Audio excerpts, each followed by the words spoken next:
మహిళలకి ఈసారి అత్యధిక ప్రాధాన్యత ఇస్తున్నటువంటి నేపథ్యంలో సవితా గారు మాట్లాడదు ఏంటి మేడం, ఎట్లా చూస్తున్నారు అంత? చాలా గర్వంగా ఉంది. ఒక తెలుగుదేశం పార్టీలో ఒక కార్యకర్తగా నేను మొదలుపెట్టిన నా జీవితాన్ని ఈరోజు ఒక మంత్రి,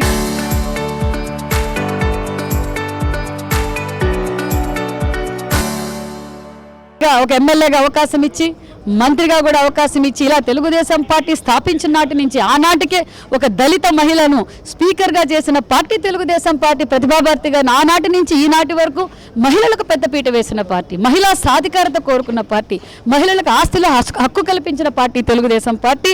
ఈరోజు డాక్రా కావచ్చు, మరి దీపం 1 కావచ్చు, దీపం 2 కావచ్చు, శ్రీశక్తి పథకం కావచ్చు, ఇండస్ట్రియలిస్టులుగా తయారు చేసిన ఒక విజనరీ లీడర్, మహిళా పక్షపాతి మా చంద్రన్న.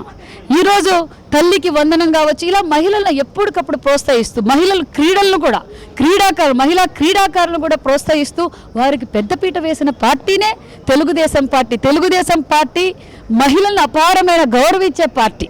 డిజిటల్ విధానంలో చేసేటువంటి అంశాలను ఎట్లా చూసుకోవచ్చు ఒక సాంకేతికతను ఉపయోగించుకొని?